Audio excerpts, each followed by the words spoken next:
Well, thanks so much for watching Making Healthcare Work for You, Different Perspectives and Empowering Solutions. I'm Stephanie Fields, joined by my co-host, Dr. Apoorv Gupta, and today we are welcomed by Pantea Vahidi, who is the founder of the Compassion Clinic.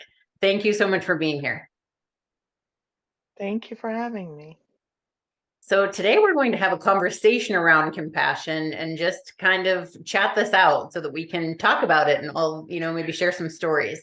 But to kick it off, can you tell us what compassion is and what the Compassion Clinic is and what work you're doing?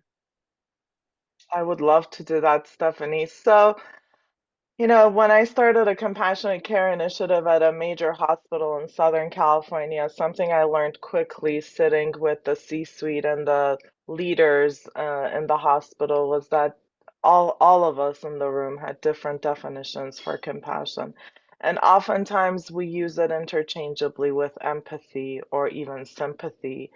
So I delved into the literature to find the actual definition and I modified it. And with my experience as a bedside nurse and just in general life experiences, I define compassion as understanding another's situation, need, or pain and responding to it with a meaningful, thoughtful action to ultimately provide relief, hope, joy, strength, or comfort. So it's very intentional. We understand someone's situation, need, or pain, and it's not always pain, sometimes it's a situation. And we don't just walk away or listen to it, we actually take action in response to that to provide relief, hope, joy, strength, or comfort. Well, so beautiful, Panta. I just love that. Could you say, one thought I was thinking about as you were talking about the definition, which I love, so elegant, is healing kind of incorporated as one of the end goals, or you think it's encompassed by one of the other outcomes that you just mentioned?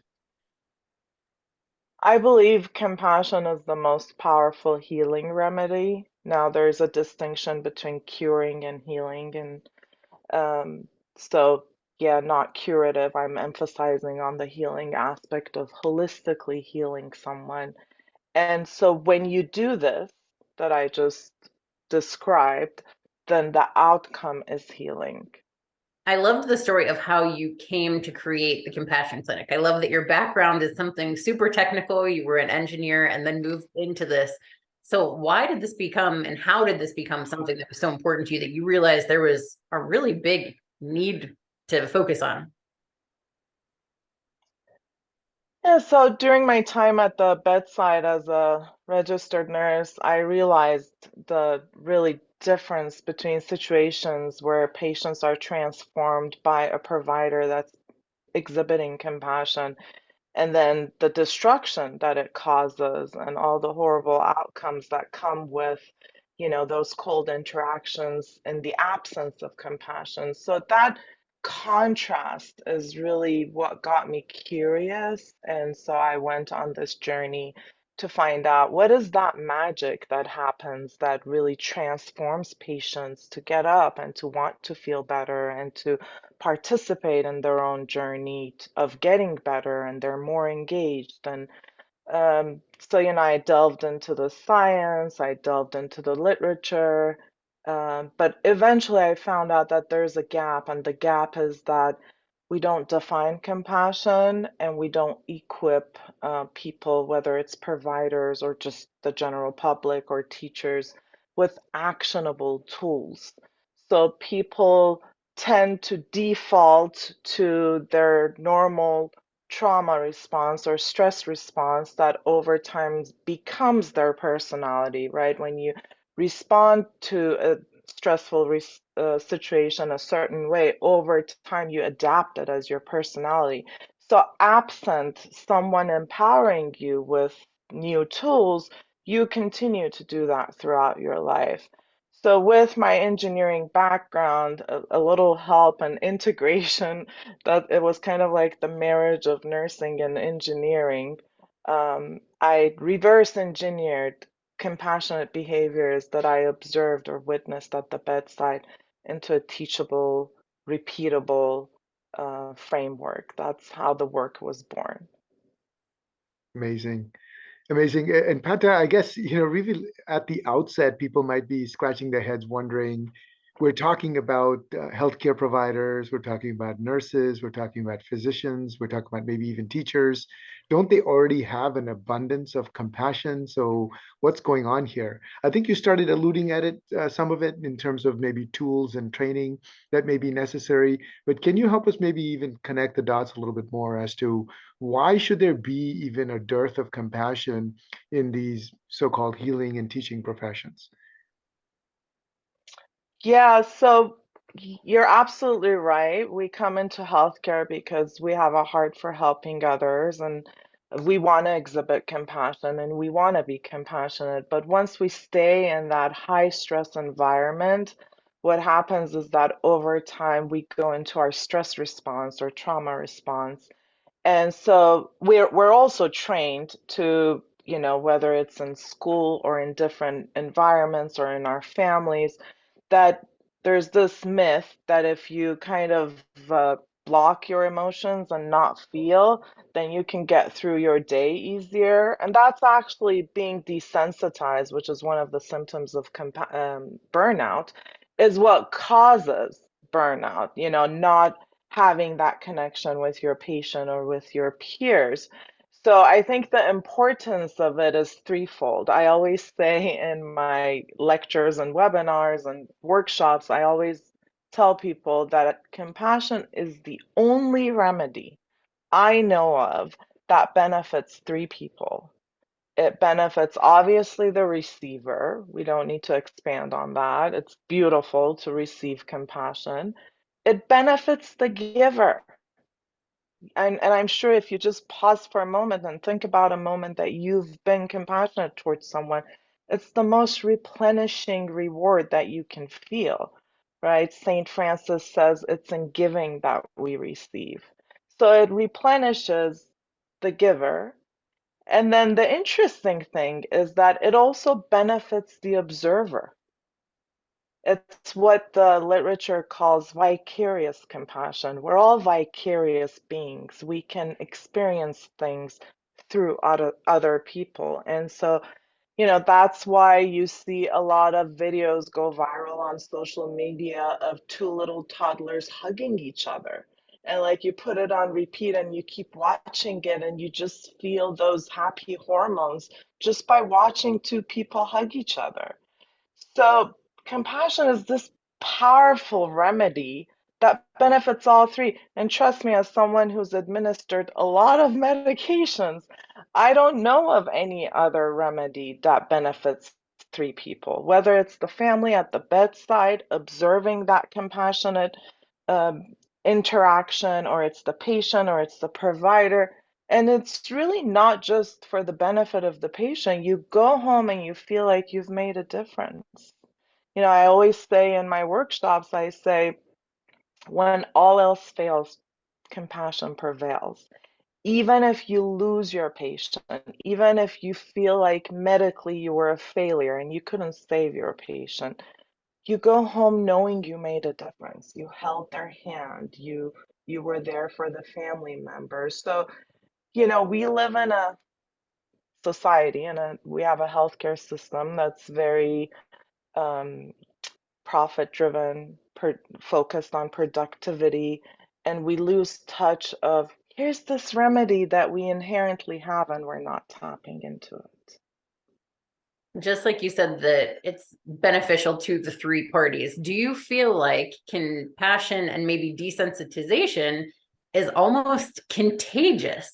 Are other people, when they see that, like you said, a toddler hugging another toddler, is it something that if you're in an environment like that, that you can sort of pick that up? I'm thinking of like maybe a hospice care situation where you're going to be dealing with a lot of people who are dealing with end of life things that are sad. Is that something that can that become the pervasive culture of not caring or of caring?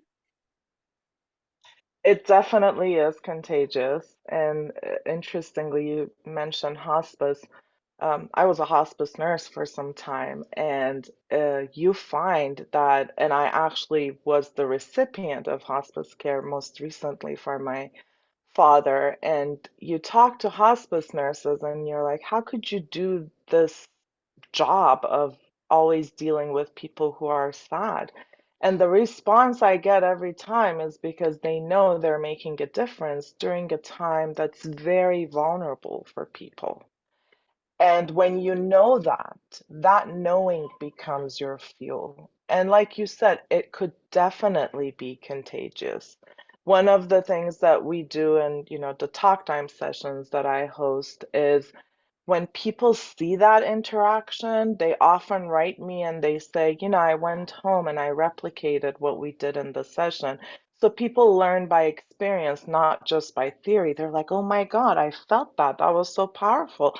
Let me be that for someone else. So it becomes this ripple effect. So beautiful, Pantea. I really appreciate the way in which you're connecting all of these dots, and that's so eloquent, the way you're explaining it. At this point, maybe it would help. You had said earlier that you reverse engineered some of the behaviors that you saw. Could you give our audience an example of one or two of those such behaviors that you were able to reverse engineer that you can teach people, maybe even conduct a mini exercise here together?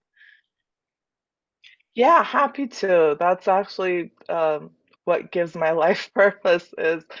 So, we started with the definition of compassion, but to simplify it, I break it down, and the mathematician in me, the former engineer in me, says simply compassion is having empathy plus taking action. So that's the Vahidi compassion formula. So that makes the difference and the contrast between empathy and compassion very bold and highlighted, right? So compassion is empathy plus action. Without that action piece, it's just empathy. I also always, share with people that compassion is a survival mechanism. We need it to survive. The reason why we're here today and all three of us have made it through life is because someone was compassionate towards us. Um, as human infants, when we're born, we depend on others for our basic physiological needs. And so I always use the example of if you see a baby crying, whether they're spoiled or hungry or thirsty, and you say, oh my God, I feel so bad for that baby, and you keep walking, eventually that baby's gonna starve. But it's the compassion piece of pausing and taking action and lifting them up and feeding them or cleaning them that is what helps them survive. So, with that definition in mind, empathy is a huge topic, and there are many amazing experts out there. I'll focus on the action piece, which is really my passion and my life's work is when I reverse engineered all the different things that people do that makes a huge transformative difference in someone else's life, it boiled down to you take action and you either respond to the situation or you provide relief for the situation or you resolve the situation. So, it's you have three tools and at your dispense at all times, regardless of how impossible the situation may seem. Like even when someone is definitely dying and there's nothing else you think you can do, you can respond, relieve, or resolve. So, in the interest of time, I usually explain this sometimes and it takes half a day, but in the interest of time, I'll briefly um, touch on each one if that's okay. Yes, please. So, respond, I always say respond is the opposite of ignore, right? So, you see someone in pain, are you gonna just walk by and kind of retrieve and not say anything. Or it could look like a, healthcare provider that comes into a room and says, your scan results are back. This is the result. You have cancer. I'm sorry you have to go through this, and leaves the room. That's ignoring, right? And it feels very painful to the person on the receiving side of it. And later I can explain why people do what they do. That's a trauma response. It's essentially they're flighting, fight, flight, or freeze. So responding means being with. And I break it down into whether you can offer a verbal gesture, a verbal response, you can say words that bring comfort or bring hope, or it could be a gesture, right? It could be you sitting next to them, holding their hand, hugging them, offering your presence. Those are all gestures. Words like, I had a patient very young with three little children that looked like dolls. And the physician came in, and she had colon cancer. And the physician came in right before her surgery. She was on TPN and she was not eating or drinking, very nervous. And she asked the physician, am I ever going to be able to get off TPN? Am I ever going to be able to eat again? And the physician kind of like shrugged her shoulders with that look of, like, I don't know, I can't promise anything, right? And then we have all these things we've studied that you can't give false hope to a patient, and you have to be mindful of liability and, not promising any outcomes.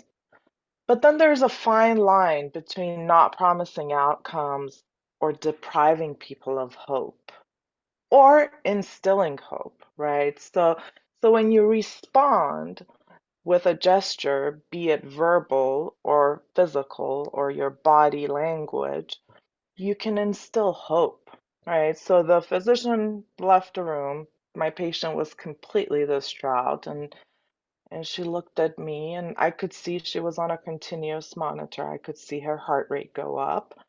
And she said, "What do you think, Pantea? Am I ever going to be able to eat? I mean, I have three young kids." And she was visibly shaking, and I paused for a moment and I said, obviously I don't know. I can't promise outcomes, but there is something I can still do. So I looked at her and I said, "Look, I know you have serious cancer, but I believe in you more than I believe in your cancer." And I was thinking, okay, I need to give her like a rope, right? Like a lifeline. And in that moment, I looked around and I picked up her iPhone, and her screensaver was her three kids. And I said, "Look at them. You're going to fight for them. And I believe in you." So that's responding. Responding is using your words, using your gesture, choosing to stay, choosing to offer your presence rather than fleeing or leaving the situation or ignoring or giving a cold look. That's responding. I think, I have two stories that kind of illustrate the two ends of that. When I was with my daughter before she was born, it was the day she was going to be born, and I had to be induced. She was 3 months early, and I had an IV issue. And then I said to the nurse, I said, "I'm scared." And she looked at me and she just went, "This is not going to be a good day. This is not going to be fun. It's not going to be good." And I said, "This is my daughter's birthday. It's going to be a good day." I was almost glad that she said that because it made me mad, and I responded to her. But I yelled for a nurse who was very caring a couple days before, and she came in and I had her sit with me. And, it was just like, wow, how can you be that cold? And then in the NICU, my daughter was there for 3 months. And in the beginning, there were a lot of scary days, and she was on a ventilator for a month. And I said to the one neonatologist, I said, "I can get through this, but I need to know that this baby can go home." And she looked at me and said, Mhm. "I don't know that this baby can go home." And she said, "Your baby's Mhm. really sick. yeah, I don't know if she's going to go. And I was like, again, I can't believe this. I went home and cried. And then I went back the next day, sat in rounds, and I said, okay, new rules. We're no longer using sick, bad, negative, none of those. None of those exist. I said, I don't want you to sugarcoat anything. I said, but there's no reason to be overly negative about what's happening. I said, she was born at 27 and 6. She can't produce blood yet. She needs 3 x-rays a day because she's on the ventilator. I said, so if she needs that, then that's okay. That's a busy day. She had a busy day. She had these things going on, but it's not a bad day. She can't produce blood. It's not bad if she needs a transfusion. We're filling her back up. And to their credit, not one person for the rest of the 2.5 months said those words again. It worked out. And I can't say that that's why, but it was like just being able to have that, like, okay, we're all on the same team. There is hope, because that's what it is. It's like you feel helpless and hopeless when you don't. I have no medical background. I'm good at talking. How the heck is that going to help my baby live?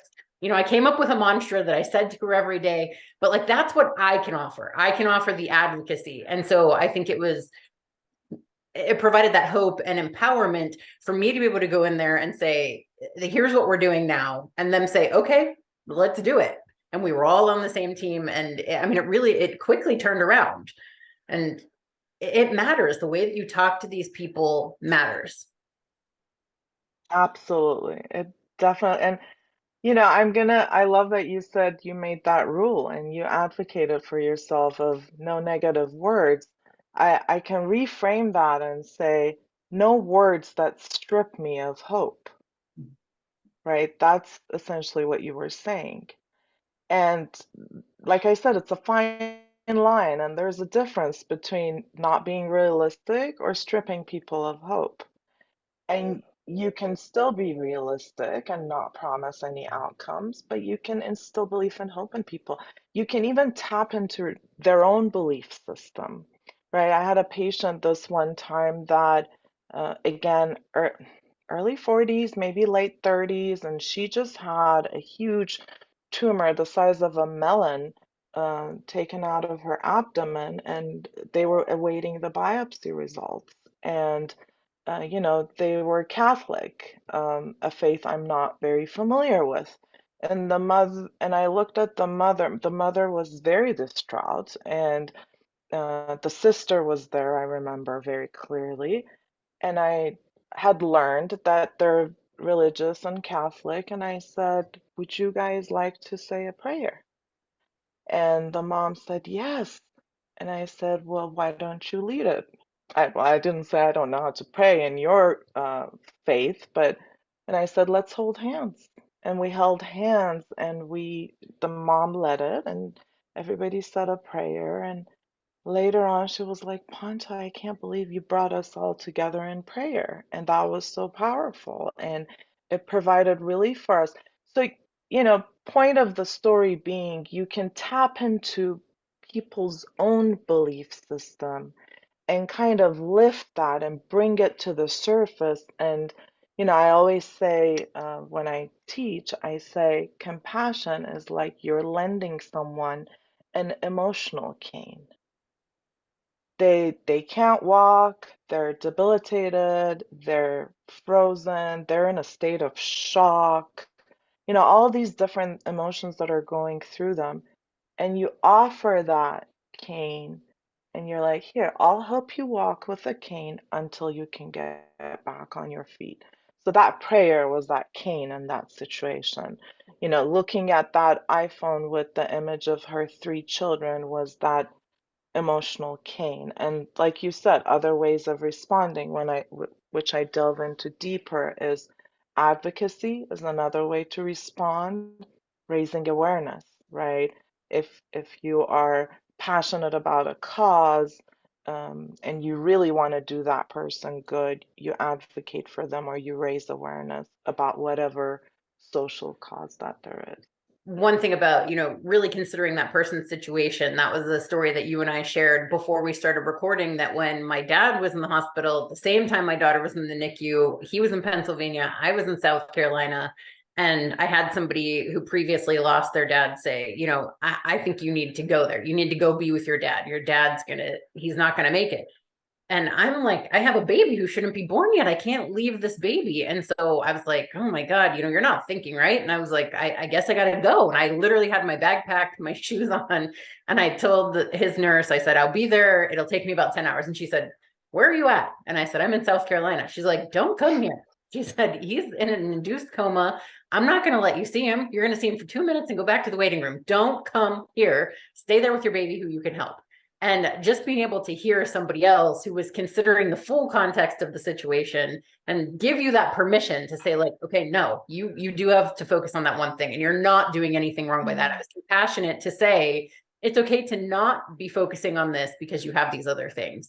So you really do, it's so important to take that person's thoughts and feelings and situations into the mix. That's the only time you can give a meaningful response, if to know about their world. And one of the things I talk about when I talk about the compassionate mindset, which we won't have time to get into, is enrolling in someone else's world. I'm not going to offer a prayer that works for me. I'm going to provide the situation for you to say the prayer that you believe in. So, like you said, context is very important. Wow. I mean, I could just continue listening to the back and forth because it's so real. I mean, what Stephanie has experienced and what she's able to express and how she's been able to get through it is really amazing. It's very inspirational. And it connects so nicely, Pantea, I think, with what you're saying. I just feel like, it kind of brings the message home for me in maybe just hearing both of you talk, how we do focus as maybe as physicians in particular on the science aspect and the medicine aspect, and maybe that's what we think our training is about. And sometimes that gets drummed into us to just focus a little bit on what is it that we know, what the science shows and what the data shows, and not go too far beyond that. But you did a great job, Pantea, of saying, well, you don't have to go beyond what you know, but you don't have to strip people of hope, because I think that that is really where some of the challenge lies, is not being able to understand that people need that sense of hope and optimism and compassion can bring that to them. So it's really remarkable. Maybe probably my one last question to you, Pante, because unfortunately we've run out of time. Around that would be, it feels like the approaches you've developed and the tools you've developed around them must be so empowering to the providers themselves. Because they probably come into this thinking, I already know compassion. I'm supposed to be Mhm. compassionate. What are you going to teach me about compassion? But hopefully they'll have enough humility and vulnerability to realize that there's some things they can pick up so that they leave each interaction not just with a clinical diagnosis but also with a hopeful element. Could you make a few comments about how the providers feel once they engage with you? Yeah, absolutely. You use the word empowering, and that's one of my goals is to empower not just providers, but everyone, parents, teachers, everybody, to know that they can make a difference. And I always, when I teach at nursing schools, I say, you don't need to be a nurse it's an inherent power we have to make a difference in someone else's life. And, when I talk to physicians or when I teach at med schools, I actually had med students tell me this was the most useful course I've taken to really empower me. And speaking of feeling empowered and back to burnout, which is a crisis right now, is one of the other symptoms of burnout is feeling helpless and feeling powerless. And I'm sure as a provider, you can relate to that. We're in a situation and we feel like there's nothing we can do. That actually causes burnout. And when you feel empowered, that regardless of how impossible the situation is, I can still make a difference, and you don't feel powerless and helpless anymore, then you feel connected to your power.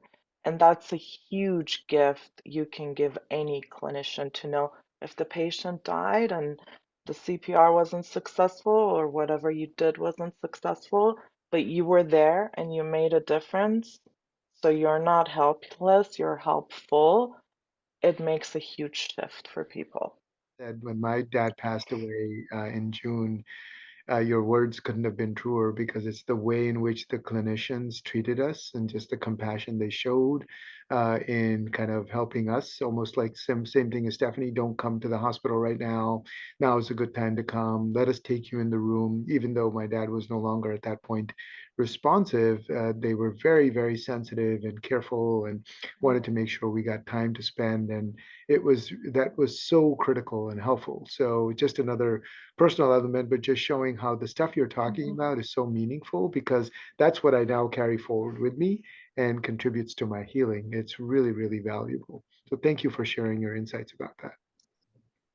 I love that. And I'm glad you had that experience and not the opposite, because the opposite could be devastating. So And that's actually what you're saying, and what Stephanie said about that nurse actually guiding her what to do in a moment where she couldn't think clearly. That falls under resolve, which, in the interest of time, I think we'll keep for another day and another conversation. But sometimes when people can't think and they're in situations that they need a little bit of help, you can offer guidance and solutions. So that's another way of being compassionate for sure. Absolutely. Thank you so much. This was great. We really enjoyed it. Thank you for all the having best. me. Thank you so much. Bye bye. Thank you all for watching. Bye-bye.